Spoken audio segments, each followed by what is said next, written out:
so happens I have done like years of research into the Robin Hood legendarium, the old ballads, the academic analyses of him throughout the years, but I've never actually learned a story to tell.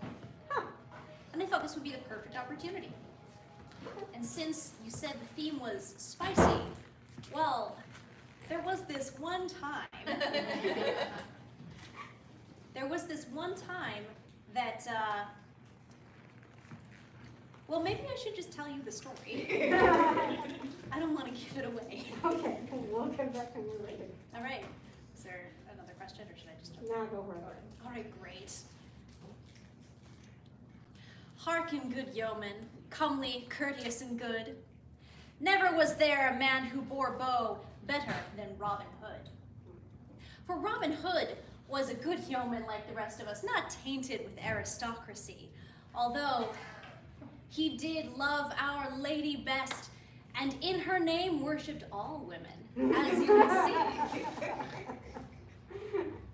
It happened one day that Robin and Little John were sitting at the edge of Sherwood Forest, bored. Robin is not good when he is bored. And Robin said, "Is anything coming our way?" And Little John looked and said, "Well, there's that blasted Potter. He never pays his road tax when he comes through here." Well, this excited Robin. "Oh, a challenge. Okay, all right. I'll bet you 40 shillings that I can get him to pay a penny tax." Now, for some context, a knight might make 2 shillings a day for his services.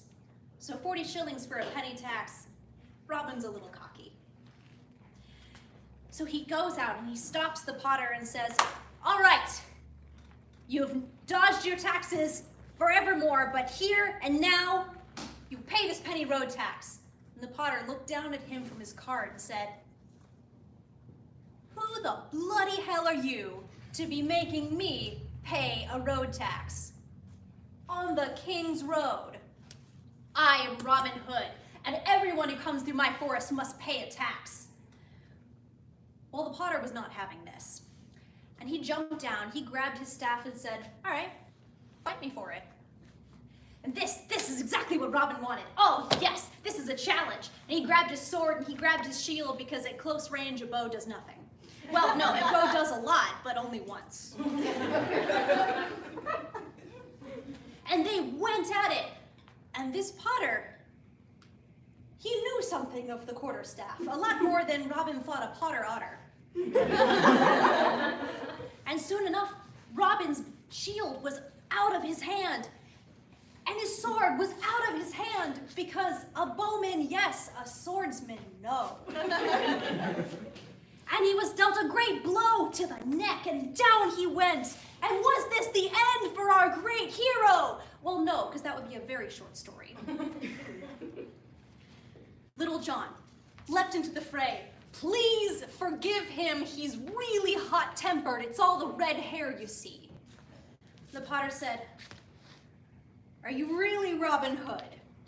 Robin always wanted to sing his own praises. "Yes, yes I am.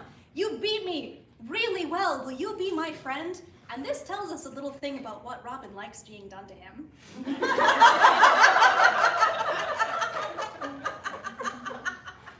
And what tells us a little thing about what people think of Robin Hood is the Potter immediately goes, "Oh yes, I will be your friend." Now what can I do to make apologies for beating you up, my new friend? And Robin said, "Well, give me your clothes and your cart, and I'm going to go to Nottingham and sell your pots for you." Okay, it seemed like a fair exchange. I get to pretend to be Robin Hood for a day, and you get to sell my pots for me and do my job for me, and I get to sit in the greenwood? No, absolutely a deal is a deal. So they changed clothes, and now the story really begins. Robin Hood made his way into Nottingham, with Little John calling after, "Please be careful! There's a sheriff in Nottingham." Robin Hood stabled his new horse. He took his new wagon, set up his new stall right outside the sheriff's castle? Manor? Nottingham Castle. And then he started calling, pots for sale, buy one, get one free. I'm Robin, myself blind here. And soon enough, he had gathered around him all kinds of wives and matrons. Ooh, this potter's crazy. These are great. And there arose such a commotion that the sheriff's wife herself leaned out to see what was going on. And she laughed and she said, "Good Potter, have you anything for me today?" And Robin, ever being a servant to the ladies, winked at her and said, "Why, my lady, I have the best for you."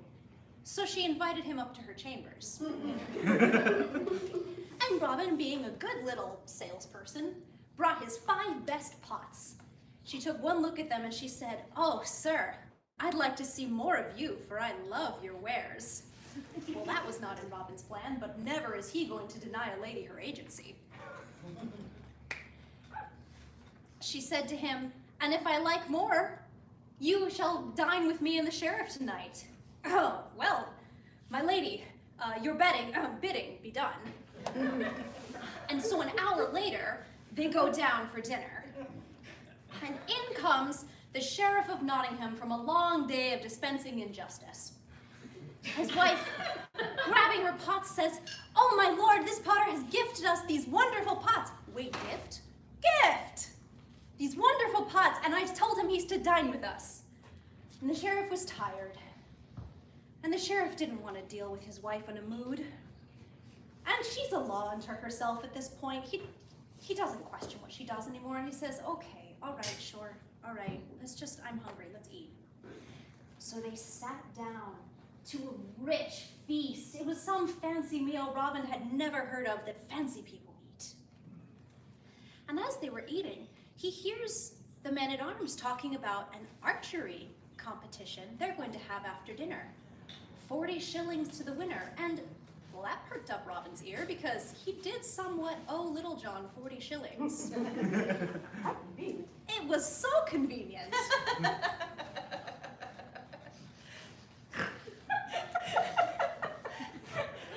We good?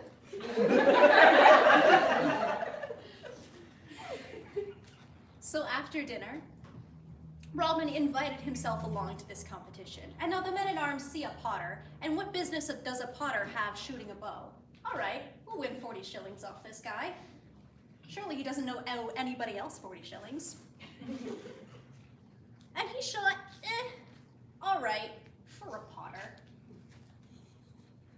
But when they announced, "All right, this competition is about to begin," Robin said, "Oh, if only I had a really nice bow, you would see some real shooting out of me, guys." The men-at-arms thought this was funny. The sheriff thought this was funny. "Give him a bow," said the sheriff. So the chief guard, head of the guards, guard head?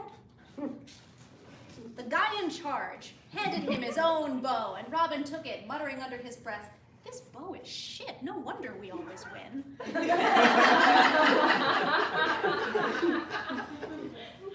A willow wand was set up at 100 paces. The competitors all took their stance, and not a single person hit, but they got very close. And then Robin took his stance, drew the bow, and clipped the wand. Well, that's some excellent shooting for 100 paces. The guards all sniffed. Well, losing 40 shillings to this shill. Move it back another 50. 150 paces? Okay. Robin took his stance, drew the bow, and did what he did best. And this time, it hit. I mean, not dead center. But only Robin Hood would have hit dead center. The sheriff said, "By Our Lady, if you can shoot like that every time, I would have you be one of my own guards." And Robin thought, well, that's an interesting way to get, you know what? Another time. I've got plans. "Well, sir," he said, I'll tell you a secret, but don't let anybody in authority know. The person who taught me to shoot was none other than Robin Hood. sheriff gasped. "You know Robin Hood?" Robin said, "Oh, a little better every day." "I would give 100 pounds to anyone who could put Robin Hood in my presence." Oh, well, anyone you say. Now, for context, in today's money, 100 pounds would be somewhat close to, I want to say, $4 million? I did this math. So Robin told him, "Well, if you've got some spare time tomorrow, I know the ways that Robin walks the woods. I could take you there and meet him yourself. It'll just be you and him in the glen." And he said, "Well, what about you?" "Oh, I'll be there too." The sheriff shook on it, and they both went back to spend the night in the sheriff's castle, in separate beds. The next morning, when they got ready to leave, the sheriff asked Robin, "Should we not be taking more knights and men-at-arms?" And Robin said, "Oh no, the clanking of all that metal, all that armor, all of those weapons, Robin will hear it coming from a mile off. And that's your problem. Every time you've tried to flush him out of Sherwood Forest, you're just so loud. And all the two of us, and just the two of us alone, that's the best thing that'll happen to us all day." But you know what? You go ahead. There's something wrong with my harness here. And as the sheriff rode off, the sheriff's wife slipped out the door in her silk nightdress and ran down to embrace Robin. And she kissed him and said, by Our Lady, be true and try not to mess him up too much." Robin said, "By Our Lady, my love, for that you were, and right well.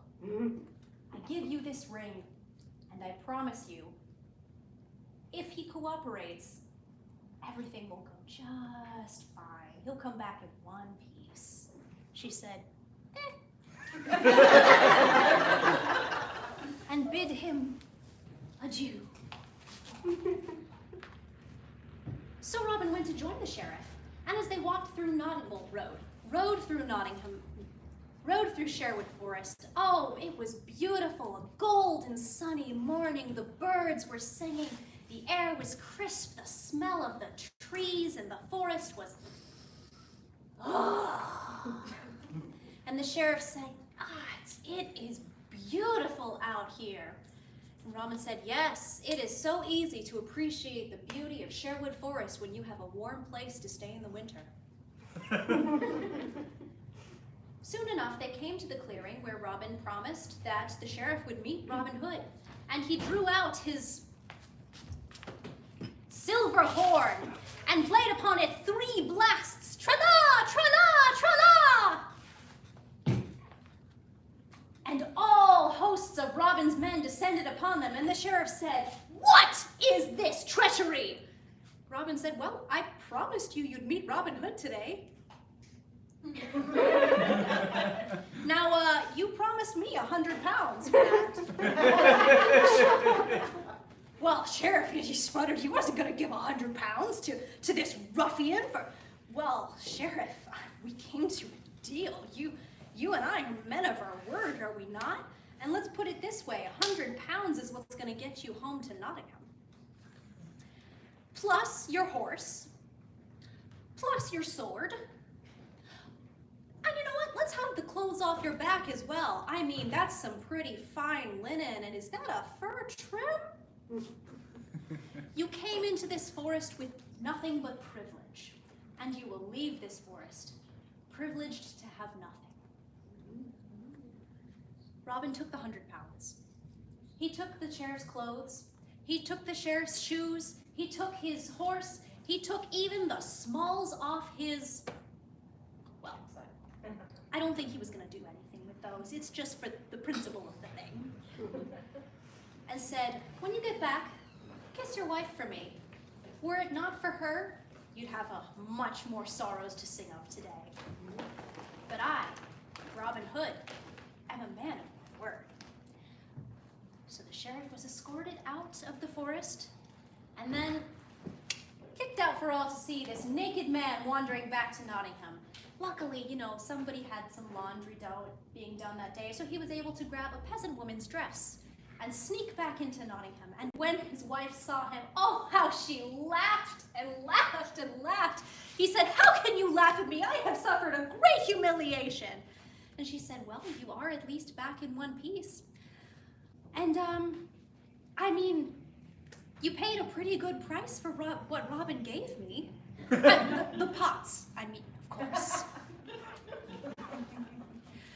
Fond was that day in her memory, and fond is that day in the memory of all of us. Robin, that scruff, that potter, said to his new friend the potter, "What's your name, son?" "I'm Much, the miller's son of late." "Well, Much, the muchness of much. How much were your pots worth? Everything in the cart." "About 13 shillings, 4 pence, something like that." "We'll have 10 pounds for them." Thus they all disappeared into the greenwood. God save Robin Hood's soul. Something poetic and all yeomanry.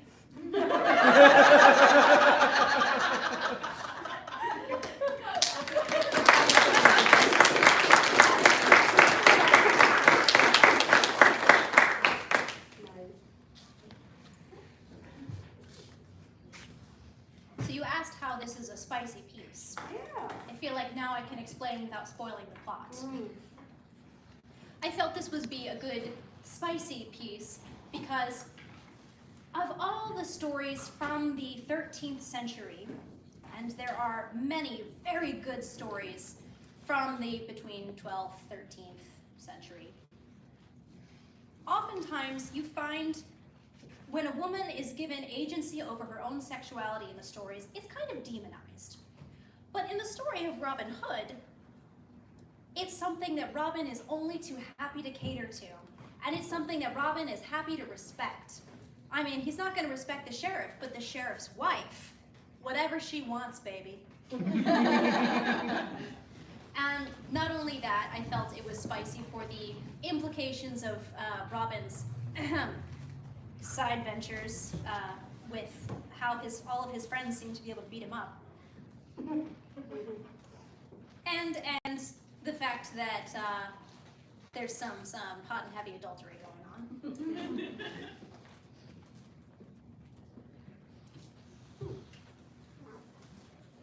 Have you been telling stories for a long time?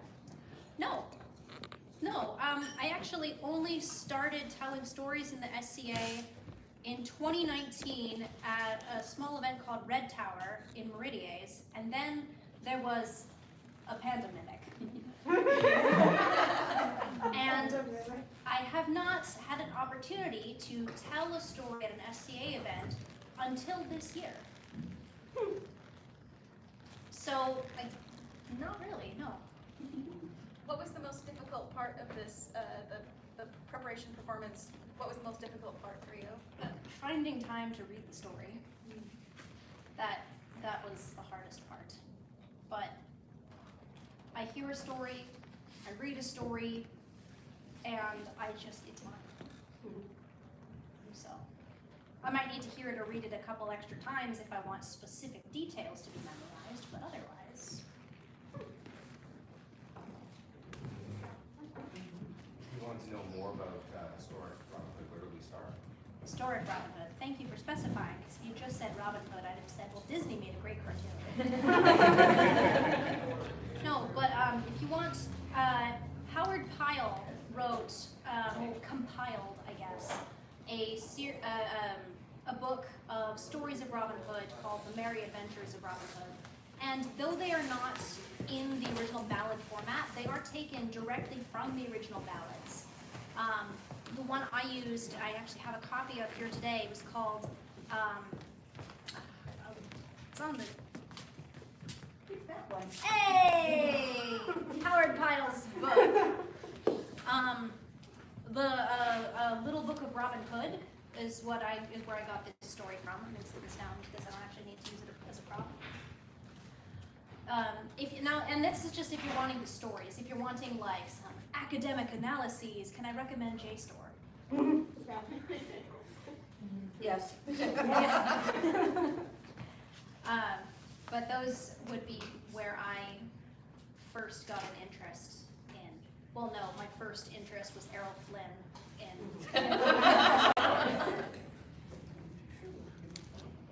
But that's what made me want to go and find more of the stories that never really make it to screen. Because if you've watched any of the recent Robin Hoods that have come out in the last couple of decades, they're disappointingly historically inaccurate. Not just historically inaccurate, but mythologically inaccurate. And it's frustrating because there's so much fascinating history that gets completely ignored, like how there are sandstone tunnels that run underneath Nottingham City, and some of them go all the way out into Sherwood Forest. Does this ever get put on screen? No. No, we're gonna pretend that Robin Hood is a coal mining, not Robin Hood, that Nottingham is a coal mining town, and we're gonna blow it up, have explosions. I have feelings. I have opinions. I have opinions. But it's also frustrating because there's so many really good stories from the Robin Hood ballads, not just the ballads, but the plays and later versions of the story. The earliest versions of Robin Hood's stories didn't include Friar Tuck because friars were not a monastic order yet, and Friar Tuck was actually part of his own mythological bandit cycle. And the only reason he's in Robin Hood at all is essentially due to some 15th century crossover fanfiction, where both of them were put together in a play. The story Robin Hood and the Monk in the original ballad cycles doesn't actually reference Friar Tuck. It's not actually about Tuck. He was added into that story later. Or Marian, again with the crossover fanfiction, because she was part of a ballad from a French ballad called Shepherdess Marian and her knight Sir Robin. And so when the stories of Robin Hood came to France, especially when a touch of aristocracy was added to him and he became like a lord, a knight or something, these two were conflated together and Marian enters the story. Whereas before, Robin's love interest, if he was even given one, was named Matilda. Which is probably a reference to the Robin Hood and his wife Matilda, who appear in the ledgers of the court of King Edward II.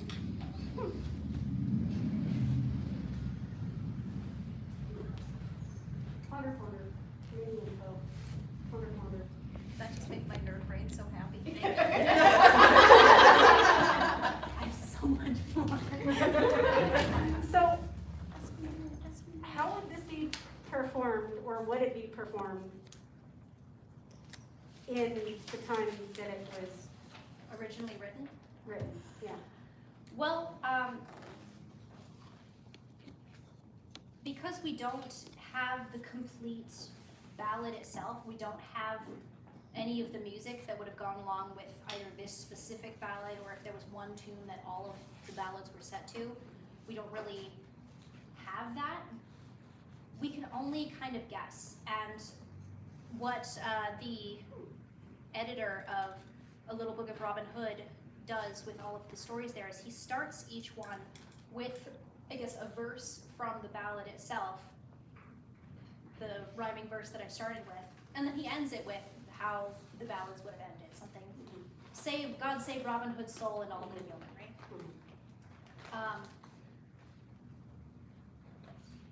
But our best guess is that it would have been sung most likely, or performed as a play, most likely at May Day festivals, summer festivals, because one of the other things, especially in England, that Robin Hood was conflated with was the Green Man, you know, the lord of the mythic forest, right? And especially in later centuries, when the church would use Robin Hood as a way to get donations for the church, which is so ironic for so many reasons, but I'm not going to go into that right now, where somebody would be designated Robin Hood, and if you made a donation to the church, then you'd get to dance along with them, and you'd get a little favor that would designate you as one of the merry men. And all of this leading up into a play at the end of a midsummer festival. So I did not have the people to do a play, nor did I have the time to have all the rehearsals necessary. The best I can do is present it to you in storytelling format. Cool. Well, thank you very much. Do we have any more